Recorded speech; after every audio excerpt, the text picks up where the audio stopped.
Wife, mother, Duchess. A journey from working class to Windsor. Kate Middleton's rise to royalty and influence is of international intrigue and admired the world over. Taking her place on the global stage overnight, tying the knot with the Duke of Cambridge, and swiftly making monarchy history in the form of their firstborn and third in line for the throne, Prince George Alexander Louis, we document her incredible journey and delve into the often undisclosed but sought-after history of who now is known worldwide as the Duchess.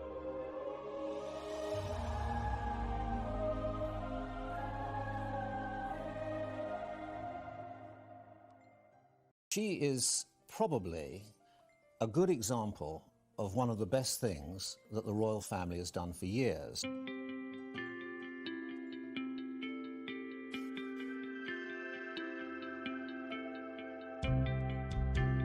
She is a very beautiful young woman who's very intelligent and rather polished.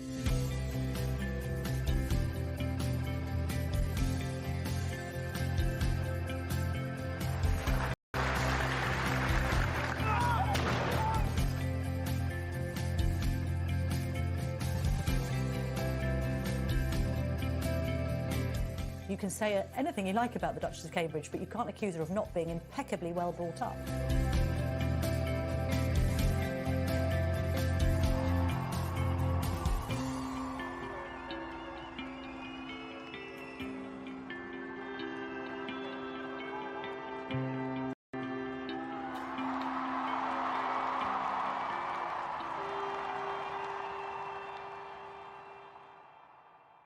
Born the eldest sibling of three, Catherine Elizabeth Middleton was born in Berkshire, England.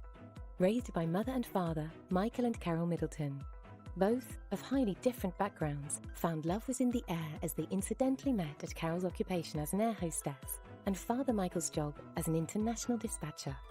It was on Michael's side that a glimpse into British aristocracy was already prevalent, born into a wealthy family from Leeds, West Yorkshire. And Carol's side, a decidedly working-class group of coal miners and builders. I think the ways the Middletons have been integrated into royal life, so to speak, has been quite seminal and unprecedented. Often girls would marry into the royal family and their in-laws would sort of be ignored or shoved away.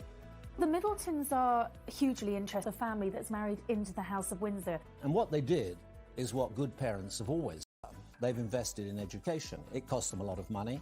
They sent all of their three children to good schools. In the case of Kate, to Marlborough School, which is one of the top public schools, which means private in British terms, schools, where she did quite well. It was thanks to this success that Kate, sister Pippa, and youngest brother James were set for an interesting, diverse, and financially forward upbringing. Becoming a student at the University of St Andrews in Scotland, it was here that she first became aware of Prince William of Wales, all through the fortune of sharing a dorm room during her time there. The pair shared several classes during their studies and soon became friends. She was popular, she was diligent, she worked hard. She ended up going on to Down House at the age of 13. And she had two pretty miserable terms there. She didn't like it, she was picked on, she wasn't academic enough, and she really felt the pressure there. So I think after two unhappy terms, her parents decided that they would pull her out, and they went to try Marlborough. The mixed school now in Wiltshire. At the university, they shared rooms to start with and then shared a cottage with some friends. And as they said, you know, by their own account, they said that they were friends first and then the romance began. And it seems that the royal family were protecting William. It's about William to start with, but then William and Kate when the relationship began, because they did a lot of their early courting in St Andrews at the Queen's estate in Balmoral. Away from prying eyes, lots of privacy, lots of time to develop the relationship. They were friends at St Andrews University before they went on to start going out with each other. Kate at the time counselled William in changing his course. He didn't like what he was studying, and she encouraged him not to leave and go back down to London, but to stick with it and do something a little bit different. It wasn't until 2002, after Kate's appearance in an exclusive fashion show fundraiser, that William became more and more intrigued by Miss Middleton, especially the dress that she was wearing that evening. We have a very particular picture of her in that respect. She's quite reserved. But, you know, this is the same girl that when she was trying to pull Prince William, she was wearing a see-through out dress and sashayed down a catwalk. So, you know, that was quite a bold thing to do. So she can't have been shy or backward at coming forward in that respect. So I think we get one impression of her in that respect. When they split up, she went to a bunny girl party, dressed with the ears and everything. So look, there's got to be two sides to her, but at the moment she doesn't really seem to want to put a foot wrong. Does it occur to you that it's somewhat inappropriate for a future Queen of England to have been photographed in? It does, but back then I'm sure she had her reasons for wearing it. We still don't know whether she was put in it or if she chose to wear it, which I like to think she chose to put it on because she thought it might be a bit of a showstopper. It's a part of history. Such a bond together, particularly on his side, was the fact that they had kind of quite different, very different backgrounds. He obviously had his parents had gone through a divorce, and then he had the tragic death of his mother, whereas she was quite an ordinary girl by all accounts. She lived a quite idyllic life. Her family got on very well. It was all very harmonious, and it was almost like she brought something new to the table for William, and so he found a bit of solace in the fact that she had such a tightly knit family. He really enjoyed going to visit her parents at weekends, and I think that probably gave him something that he didn't have from his own family. After a complex start for the pair, romance was in bloom. The relationship was held closely undercover, mostly due to the prince's extreme distrust of the press. However, a slipping, cautious approach led to Kate being caught by paparazzi while on a royal family ski trip, leading to an immediate response and their relationship being the subject of intense scrutiny, prejudice and tabloid attention. Rumours spread that Middleton was certainly more than a close friend, and some tabloids led the headlines suggesting she was being groomed for a potential position of royalty. What you have with William is a guy who has learnt lessons, and there's really nothing any of those grey-suited men from Clarence House could genuinely tell William that he doesn't already know about the press. And he understands the media. He understands that as a royal you're never going to be elected, but that doesn't mean that public opinion isn't incredibly important to you and your longevity. And William, I think, really understands that. He gets it. He is very, very open and willing to forge relationships with the press. But he wants it on his terms, and he does not want a repeat of what we saw with Princess Diana. At all times, they were highly discreet. They were almost never seen together. They were, even with their friends, they didn't allow any gossip to start. People speculated, but there was nothing definite which proved that they were an item. And I think the fact that she was discreet and that she wasn't blabbering on about her love or her regard for Prince William, I think that stood her in good stead. I think everyone was terribly nervous, not least William and Kate. I mean, it was the first time they had met the British media. I'd seen them at nightclubs before. I'd spent my time, watching them at polo matches and charting this amazing relationship. But the first time really to actually sit down and talk with them, I remember Kate being very nervous, but incredibly sweet and kind, and interested in what we were doing and how we were covering the story. And they both just seemed so well matched. You could see it in their body chemistry even at that stage, and on in a moment, fraught with nerves. They were about to meet the world's press. All the paparazzi and the photographers, rather, were waiting next door to take their picture. I remember William having his hand in the small of Kate's back, guiding her, making sure she was all right. And I think that's what you've seen over the years. He has wanted to just make sure that she is comfortable. I think there's a huge amount of trust there, not just between them, but their circle of friend, their social circle of trust, their closest friend who would never dream of leaking anything to the press and really protect them. I think equally, one of the secrets of the success of their marriage is that they do seem much more equal than, say, for instance, Charles and Diana. I think as well, Kate has been very careful not to upstage her husband. I think that she's the yin to his yang in that he, although a level-headed, down-the-line kind of guy, can be prone to a few temper tantrums, perhaps, and likes to dig his heels in and knows his own mind. And I think because sometimes quite angry, one gets the impression that Kate's the one sort of pulling him back and reining him in and saying, all right, let's just keep calm. And I think as well, why Kate's brilliant for William is she has been so well brought up in such a loving and stable family, the kind of family, let's face it, the prince has never really had, that's hugely grounding for him. And actually her middle-classness and her lack of aristocratic airs and graces and the fact that she isn't royalty is no bad thing, because it dilutes the royal family a little bit and it reminds this man who has been brought up knowing nothing else but royal life what real life is like. And I think for their children that provides them with a much better grounding with which to grow up. Never before have members of the royal family been seen in the same way as we view celebrities, but Kate and William are a very good-looking pair, and because they come across so down-to-earth, I think we're viewing them in a completely different way. And Kate is already eclipsing all these A-list stars like Jennifer Aniston, Gwyneth Paltrow. She's the one that people want to know more about. She's the one that people want to dress like and just want to absorb every bit of information there is about her, which is quite exciting. This is a young woman who really wasn't raised in the public eye to any degree, and also isn't a naturally gifted speaker. So with all the attention on her, and she's quite shy as well, it just complicates things and makes it very difficult. The first time we really got to hear her voice was in the interview when William and Kate announced their engagement, when she wore that very famous and much copied Issa blue dress. No, I really didn't expect it at all. I thought he might have sort of maybe thought about it, but no. It was a total shock when it came, and very excited.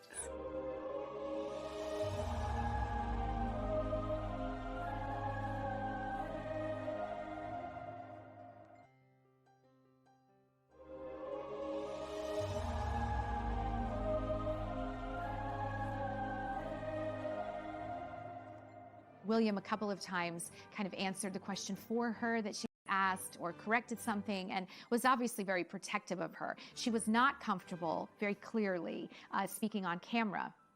And then, of course, we saw her. Thank you for not only accepting me as your patron, but thank you also for inviting me here today. You have all made me feel so welcome, and I feel hugely honoured to be here to see this wonderful centre. I'm only sorry that William can't be here today. It's very difficult, I think, for anybody who's come from the outside of the royal family to a full-on public figure to be brilliant at public speaking straight away. Prince Harry seems to have got it almost instantly. He's an excellent orator, and he does it with natural charm and fun and a degree of wit. I think that there's no doubt that Kate was very nervous when she started her role as a Duchess and speaking publicly. In her role as the patron of the East Anglian Hospice, she had to make a public speech. I thought she did very well, but it was a little stilted, a little disjointed. I think she would probably admit that she was more than a little bit nervous when she had to make it. But in time, I think she's improved. She's undoubtedly had some help, I would think, from external advisors. I mean, Princess Diana herself used Peter Settleman to help train her in public speaking. In fact, she used to have marbles put in her mouth to help her speak more clearly. I don't know if Kate's gone to that extreme, but she certainly has improved. She's certainly more confident. And from the time I saw her when she delivered her first speech to the one she delivered in Singapore, she was much improved. The couple's official engagement was announced in November 2010 during a vacation to Kenya, where William presented Kate with his mother's engagement ring. William's decision to give Kate his mother's engagement ring, for outside observers, we might look at that and say, that wasn't a great marriage, really, on the grand scheme of things. I think what it means for William has a far more intimate meaning. Prince William will rarely ever talk about his mother publicly. He will very, very rarely do anything to kind of draw comparisons with him and his mother. And certainly he hates the thought that Kate might be seen as the new Princess Diana. But his decision to give her his mother's engagement ring, I thought, was very significant, because it sort of showed that William wanted his mother on his big day to be right there at the very heart of what was going on. And actually it was quite, in a non-sort of soppy way, I thought it was quite touching. And the ring gives us all permission to look again at this union, particularly because Charles and Diana's marriage went so bad and began, we now know, on such rocky foundations.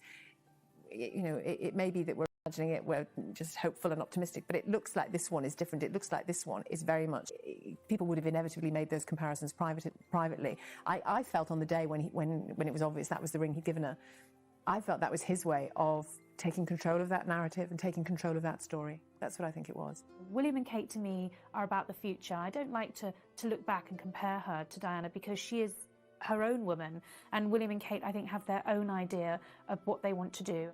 The couple then announced plans to live in North Wales, where Prince William was stationed with the Royal Air Force after their marriage. Well, actually, William has got a kind of cake-and-eat-it scenario because he's gone and retrained as an air ambulance pilot, which means he can remain flying, which is his first love. It also means he can have a career aside from the royal family, and it's in a perfect arena, of course, because he's going out and helping to save lives. Well, before I started Search and Rescue, I had a little brief introduction to it, and it was immediate to me. I spent 3 hours flying with the guys, and it was totally apparent to me straight away how important the job is, and the skills the guys employ, the flying aspects, the general airmanship you need to have around you, and all the wits you need to survive the weather and whatever sort of situation you're thrown into. It definitely is advanced flying, and it's rewarding, so it put the two together, and it's a fantastic job. I think it's important that he has that time where he feels he's doing a proper job, as well as the time when they spend together when they are working together as members of the royal family. No, it's pretty rich coming from a ginger, so I'm quite happy to do that on the spot. He's a good-looking ginger, it's all right. Peter's both.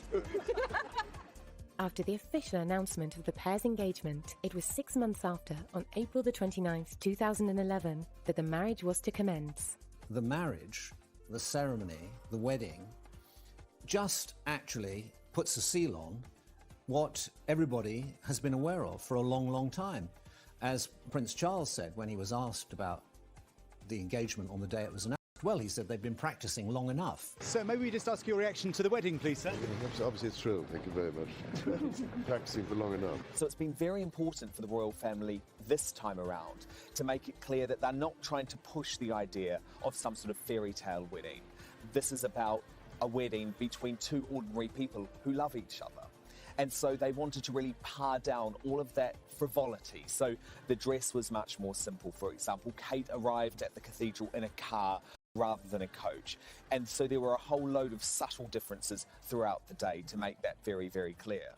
Closer eyes were on the dress that Kate was due to wear, designed by Sarah Burton, a fact that remained a secret until that day. In terms of style, Kate Middleton is very serene. She's not someone who would wear anything particularly outrageous, apart from the see-through dress she modelled in her catwalk show at university, which has appeared in every single paper ever since those two got. Kind of style that a lot of women actually feel that they could replicate, because it's nothing too complicated and fussy. Yes, she's very tall and slim, so she can carry a lot more off than perhaps everyone can, but she's just very, very well groomed. She seems to know exactly the kind of thing she likes. She always wears kind of your wraparound style dresses that are just down to the knee. And she's now this real figurehead for style in all sorts of magazines. My magazine's writing about her all the time. So it's her dresses and particularly her hair and how you get it so glossy. I think Kate Middleton has enough courage and an individuality to choose from all over the world who she wants as her designer. Well, believe me, the decision about what dress designer all of the Middletons were going to use raged for some time, and it was a really difficult decision for them. For example, Carol Middleton, she was going to have a dress designed by Linda Chirac, and then she shoved that out of the way at the last minute because all of these women knew picking a dress designer was so important. Tying the knot at Westminster Abbey in London, all eyes were on the most important royal wedding since that of Charles and Diana. This is when the British come into their own. We have all the equipment, we have the household cavalry, we have the wonderful carriages, we have those ancient Rolls Royces, and there's a great spirit here. A spirit I think you could say was evocative of 1981 and the wedding of Prince William's parents, Charles and Diana. There's a real enthusiasm for it. What my opinion of the dress was that it was youthfully regal. It was modern with a classic twist to it, which was fantastic because I didn't want Kate to sort of lose touch of Kate in the whole pageantry of this occasion. And I think Sarah Burton for Alexander McQueen did a sublime job. I think the lace was so effortlessly executed. It was almost as if she had like a white tattoo all the way down her arm. The fine buttons, and then you saw that quintessential McQueen detail on the ruff of the spine. I thought the skirt was just enough skirt for a venue like the Abbey. I think, you know, to have something slimmer with a long train, she might not have filled that space with the sort of ease as she did with this dress. But I thought she looked very, very beautiful, very exquisite, seriously polished. Royal sources tell me that the royals indicated very strongly to Kate that they would prefer her to wear her hair up for this very special occasion. However, Kate had her heart set on wearing her hair down with long flowing curls, which is her favorite way to wear it, and actually William's favorite as well. They ended up compromising on her look. She had kind of a half up, half down. So from the front, she had an updo. From the back, she had the long flowing curls she wanted.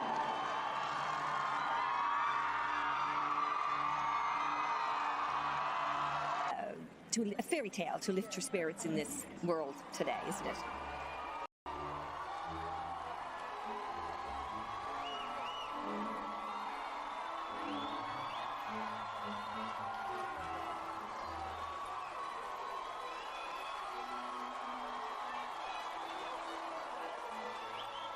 Prince William looked fantastic in that sort of royals and blue red uniform, very unusual, matched the red of that carpet that went up the centre of Westminster Abbey. He looked marvellous, and the white gloves when he was waving at the crowds, he looked the dashing prince. If only he could have ridden up to Westminster Abbey, he would have been the perfect prince, wouldn't he? William and Harry, when they came out, I mean, it was all about metallics, wasn't it? I mean, especially with Harry, with the gold braiding and frogging. I thought William's choice of the red was fantastic. I mean, Kate's heart must have gone pitter-patter completely when she saw her prince standing there. And I caught that glimpse of Harry when he took a sideward glance at seeing Kate while William turned the other way, and he said to his brother, "She's beautiful." And that was really, really charming between the two boys. And it was very important to Kate that William be surprised when he saw her. And he certainly seemed to be even getting a touch emotional when he turned and finally looked and saw his bride. Of course, Harry at his side was peeking the whole time and even was overheard saying to William, "She's here, she's here." It was a very exciting moment, very romantic moment.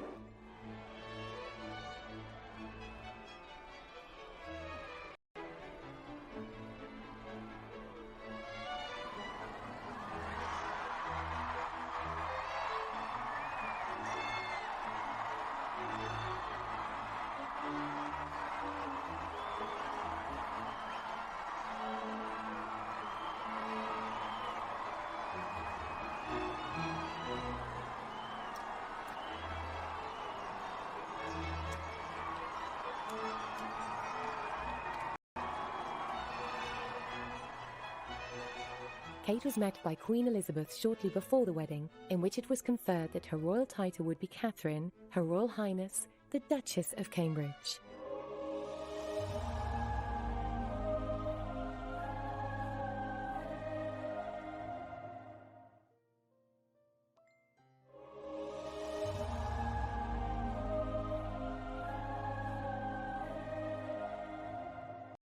From the beginning, Kate Middleton had a great deal of support from the royal family, which was really instructed by the Queen, to make sure that she knew as much as she could possibly know in what to do in every situation.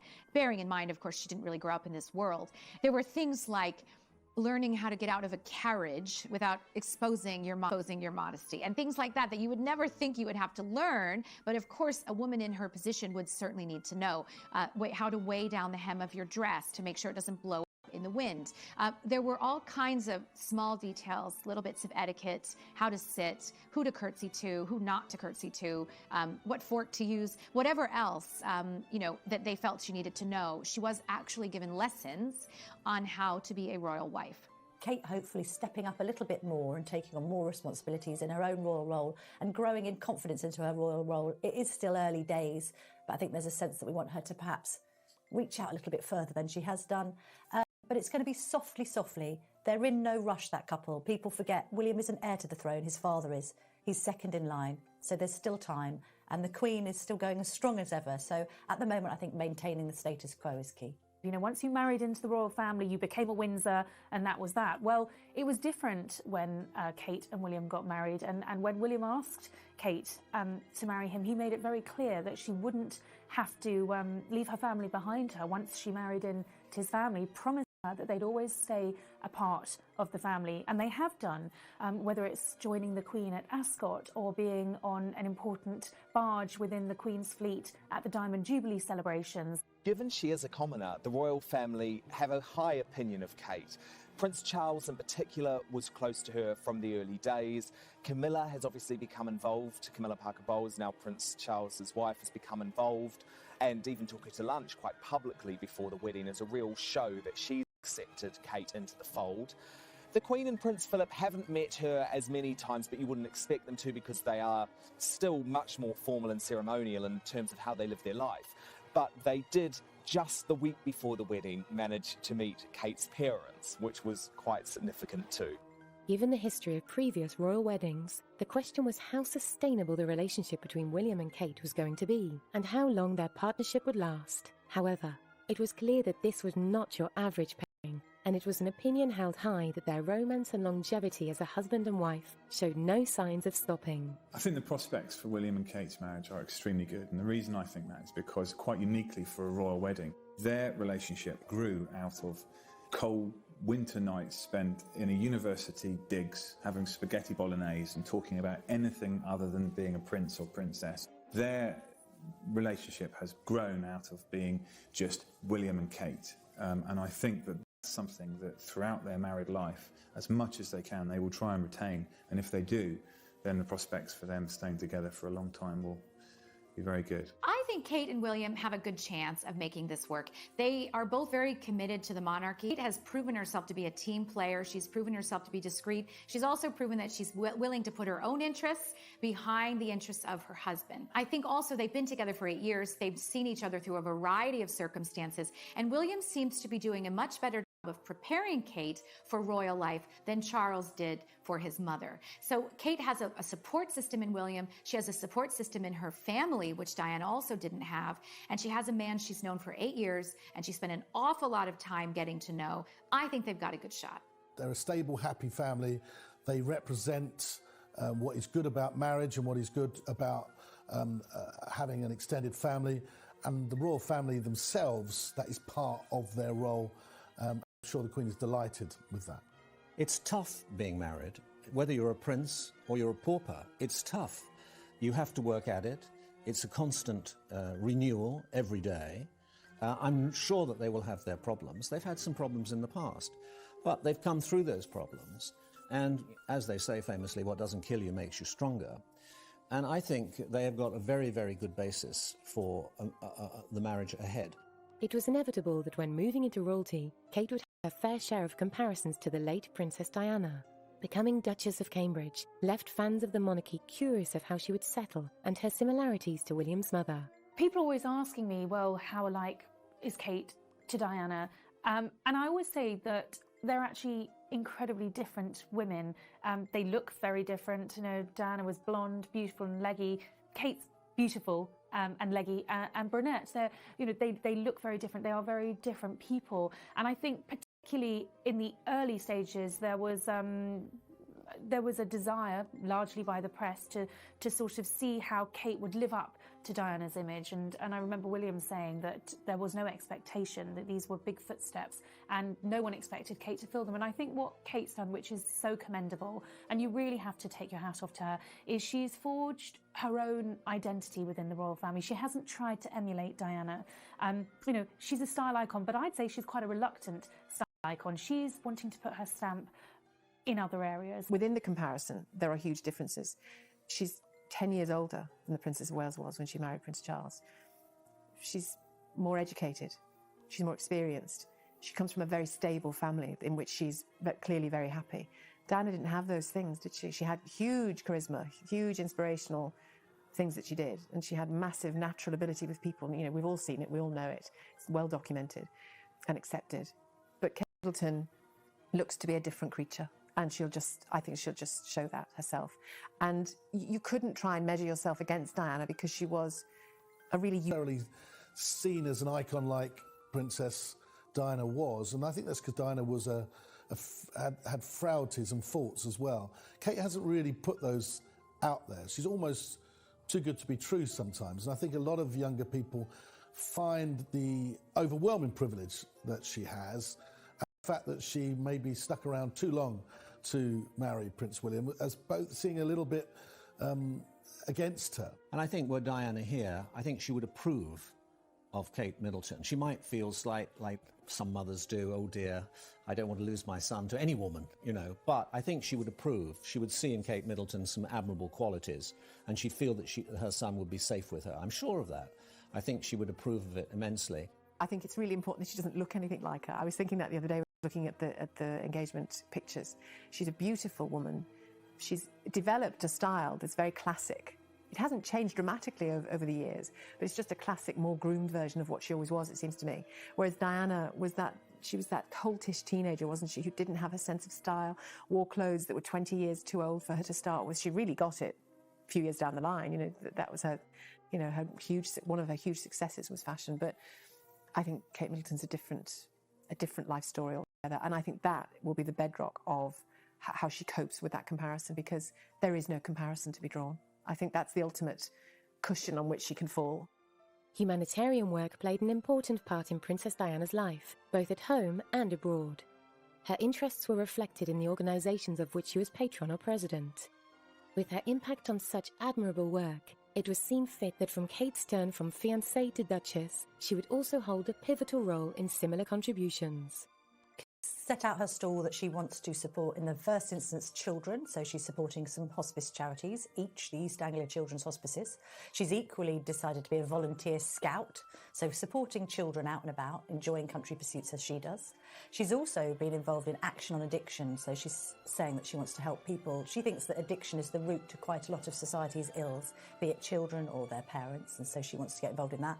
And also, because she studied history of art and is a keen artist and photographer, there's her patronage of the National Portrait Gallery and other artistic pursuits. And she's mixed them a little bit, so she also supports a cause called the Art Room, which helps children, gives children therapy through the medium of art.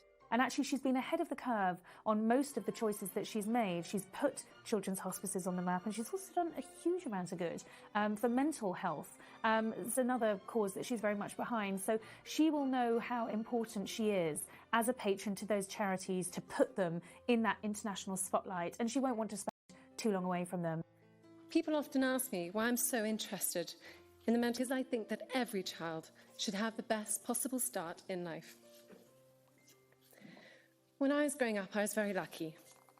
My family was the most important thing to me. They provided me with somewhere safe to grow and learn, and I know I was fortunate not to have been confronted by serious adversity at a young age. For some children, maybe there are some here today, I know that life can sometimes feel difficult and full of challenges. I think that every child should have people around them to show them love and to show them kindness and nurture them as they grow.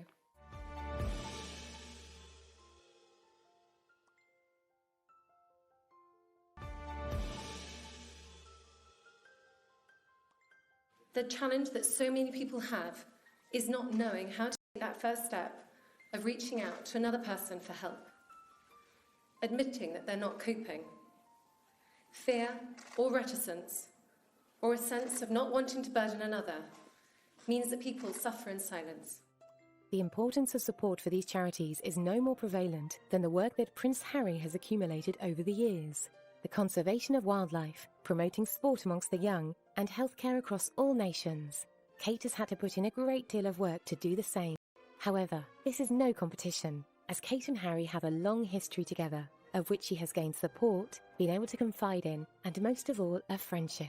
Well, Harry and Kate have a very warm, affectionate relationship. You know, Harry grew up without a sister and without a mother to a great degree, and Kate gives him a feminine perspective and a feminine touch that he really was lacking, I think, growing up. And it's really nice for him to have that kind of family member. One thing I've noticed ever since Kate was on the scene is the closeness and the fun between them with her and Harry.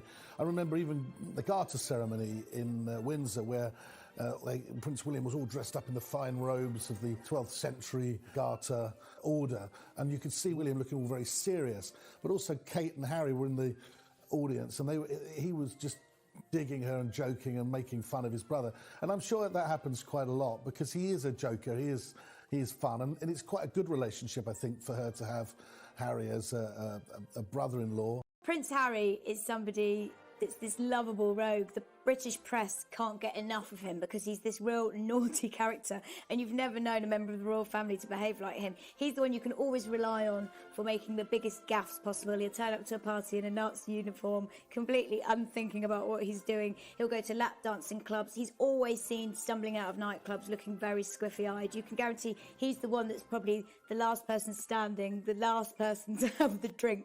And I think Prince William is the heir and Prince Harry is the spare. Friendships within the royal family and charity contributions aside, the question on the lips of the nation after William and Kate tied the knot was how long it would be until the world would see a royal baby. For some, it was an agonising wait until an official announcement in December of 2012 that the Duchess was pregnant. Obviously, there'd been an awful lot of anticipation of as when Kate was going to announce that she was pregnant.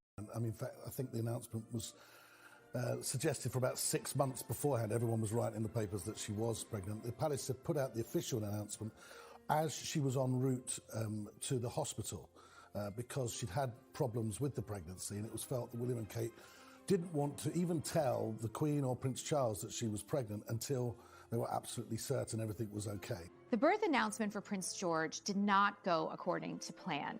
Kate was forced to announce prior to being 12 weeks pregnant that she was in fact expecting because she was hospitalized for very, very severe morning sickness. You know, William and Kate had talked at length about how they wanted to make this announcement to the world, and it certainly wasn't going to be this way and at that stage in the pregnancy. Most celebrities, particularly royals, wait until that first trimester is finished before they make any happy announcements. But because Kate was taken very suddenly to the hospital because of her severe morning sickness condition, the palace was forced to issue a statement as to why she was there, and the news of the pregnancy was leaked.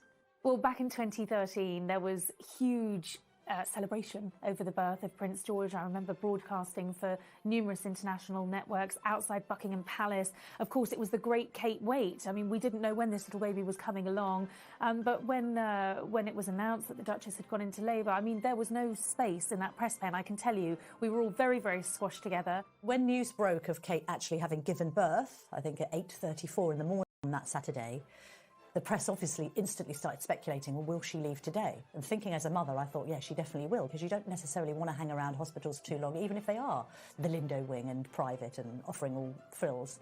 People were sort of looking at their watches thinking, can she do this? Can she have a baby by breakfast and be home at Kensington Palace for tea? And when we got wind of the fact that Kate's hairdresser had gone into the building, we knew, oh, hang on, you know, she's going to make an appearance.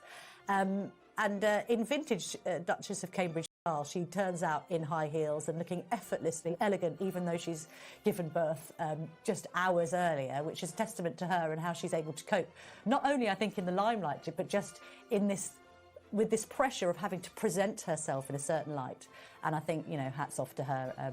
Whether you love or loathe monarchy, any mother out there will say that it was a pretty good effort to look so good. There was excitement. The royal wedding day when William and Kate got married, everyone was universally happy. Everyone was constantly checking the news feeds on their phone and on the television in order to see, waiting for William and Kate to come out from the hospital for the first time, holding the new baby prince. I have several friends actually with news organizations who were standing outside the hospital that day, waiting hours after hour for William and Kate to come out. And actually, they came out quite a bit later than expected because typical William and Kate strategy fashion, they were greeting and thanking every single member of staff at the hospital personally for the very smooth birth.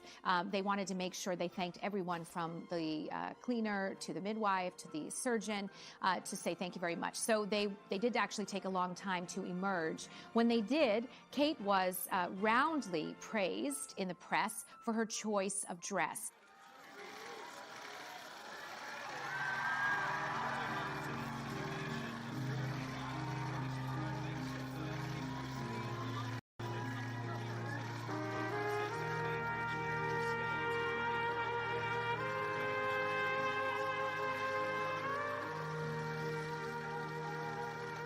I think it's just wonderful. It's lovely that generations are going on, and William and Kate are just such an asset to the royal family, and Harry as well.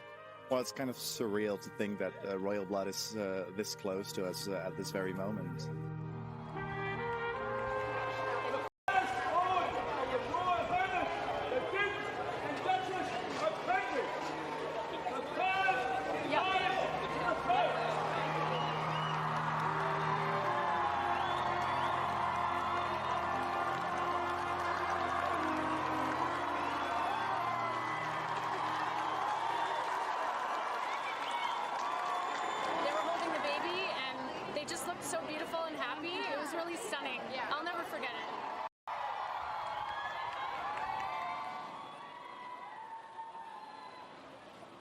commemoration of Prince George's birth, the joy that he's brought to the world, and particularly to New Zealanders and Australians over the last week and a half. And we have a tradition, as a reminder for when he's a bit older. He does love it, honestly. With the arrival and reveal of Prince George, the royal reaction was that of warmth and confidence in both William and Kate, unearthing a new chapter of their legacy. It was not forgotten that one particular member of the family was now an uncle. He's great with kids, Harry. I mean, you only have to see him when he's out in Africa, as I've done with the kids at the Centre Bali refugees, and he's fantastic. He's fun. He's a big kid himself, I think he says it himself. And that, when you he's got to find the right girl first, I would have thought. But the fact is he's very, very good with young people, and as an uncle, he'll be the best uncle because he'll be all the fun. I'm sure he'll be taking George to the fun fairs and taking him out as much as he can. I think we get an impression of Harry as being all fun and not very serious. The truth is, Harry is quite a deep-thinking guy. He's a nice person, and I think that with this birth of Prince George, it's probably made him feel a little bit broody, and maybe when he finds the right girl, it won't be long before he's a dad too. Prince Harry probably has the most fun with Prince George out of the entire family, because with Harry, he can be as cheeky and as silly and as wild as he wants to be with this little baby, and he has a great time with him. You know, one of Harry's best qualities is his childishness and his kind of open personality and just finding fun in everything.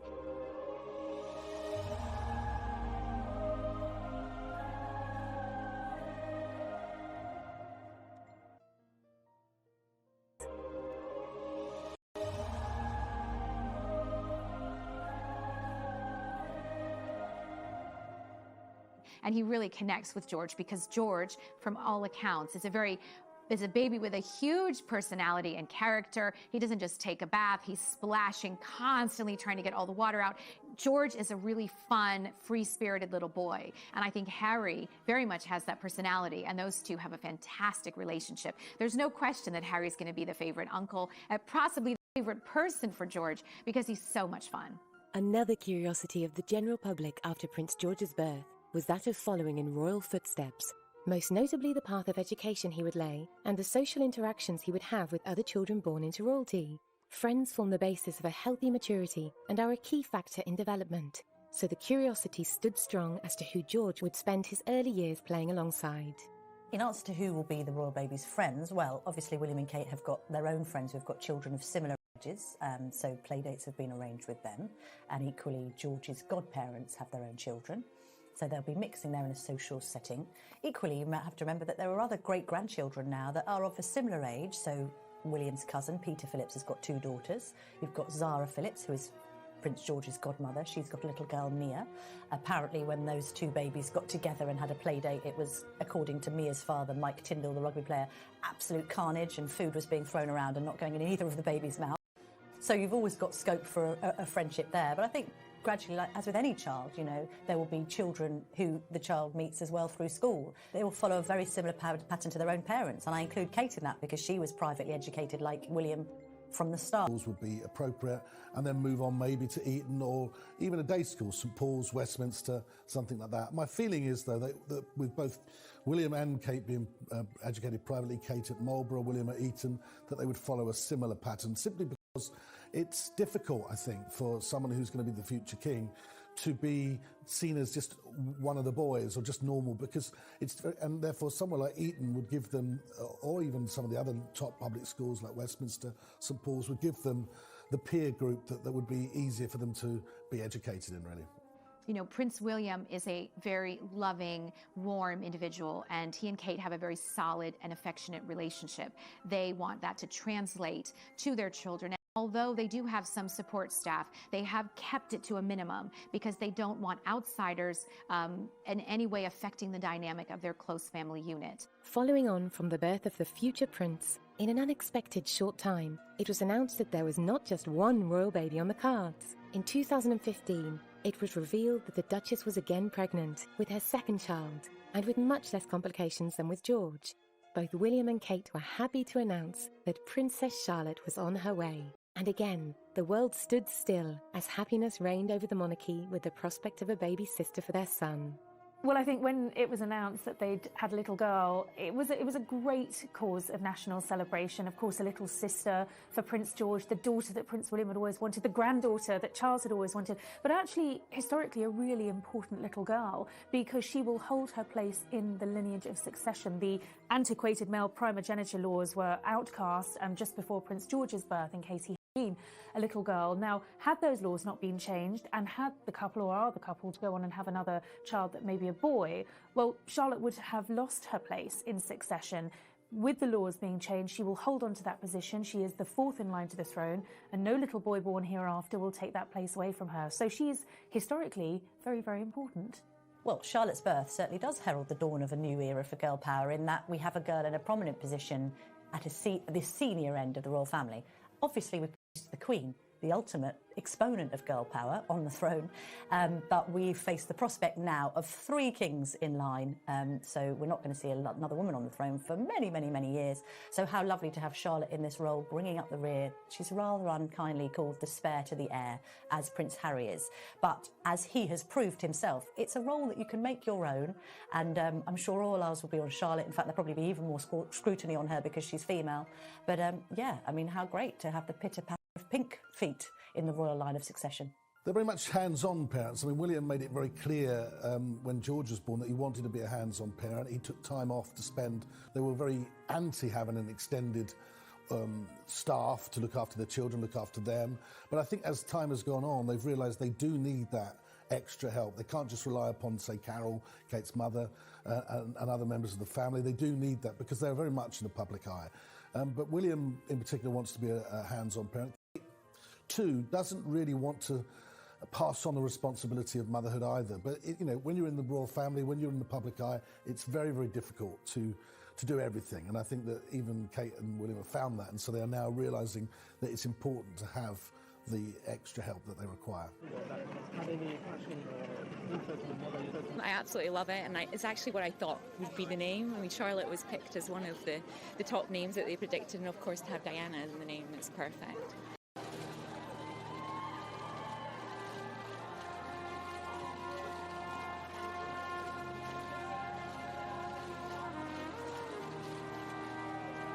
William's got the princess he always wanted. Diana wanted a princess in the family. If she's got her wish, he's got his, and Diana's been remembered in the process. So it really completes it. They've ticked all the boxes. And the other thing about Charlotte is it's the female of Charles. So they've really done everything.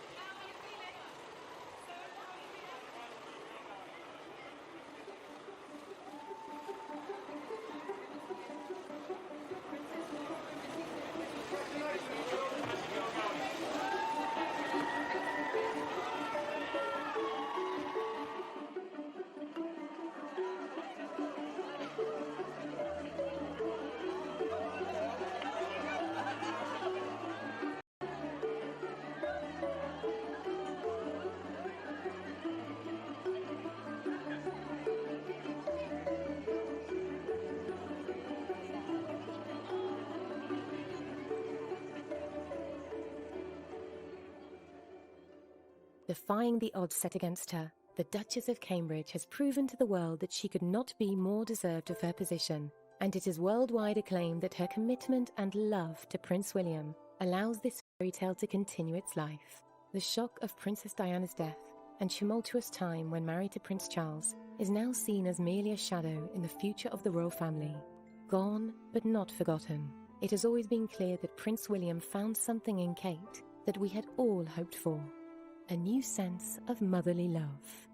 You have to remember that as much as Princess Diana is famous for her warmth and just closeness to her boys, they very much did not have a secure, stable, warm family environment growing up. Their parents were divorced. There was very acrimony.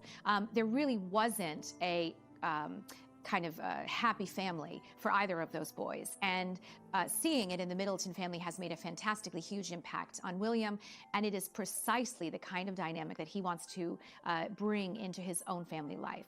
Kate has made William so happy. She'd be competition in the glamour stakes. You know, Diana was an incredibly beautiful woman. She loved her couture. She loved to wear clothes as a fashion and power statement. But I guess she'd probably be taking Kate shopping, and I think they would have probably had a great friendship. But most importantly, she'd have loved Kate because Kate has given William what he always wanted, a wife to love and a beautiful family and great happiness.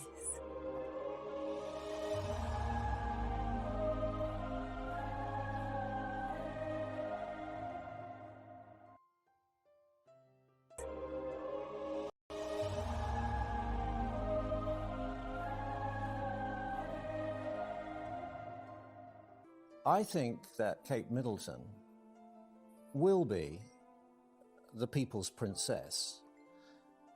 She won't be condescending to the ordinary people. She will be her own self. But I think there'll be a lot of people who can identify with her and her background and where she's come from. And particularly as she succeeds in the job, I think they will warm to her. They will see that she hasn't gone out in order to get a prince.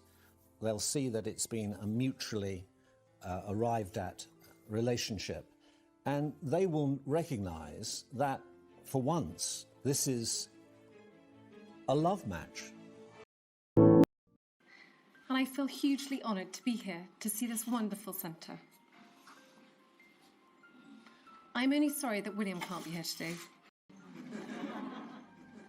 It's very difficult, I think, for anybody who's come from the outside of the royal family to a full-on public figure to be brilliant at public speaking straight away. Prince Harry seems to have got it almost instantly. He's an excellent orator, and he does it with natural charm and fun and a degree of wit. I think that there's no doubt that Kate was very nervous when she started her role as a Duchess and speaking publicly. In her role as the patron of the East Anglian Hospice, she had to make a public speech. I thought she did very well, but it was a little stilted, a little disjointed. I think she would probably admit that she was more than a little bit nervous when she had to make it. But in time, I think she's improved. She's undoubtedly had some help, I would think, from external advisors. I mean, Princess Diana herself used Peter Settleton to help train her in public speaking. In fact, she used to have marbles put in her mouth to help her speak more clearly. I don't know if Kate's gone to that extreme, but she certainly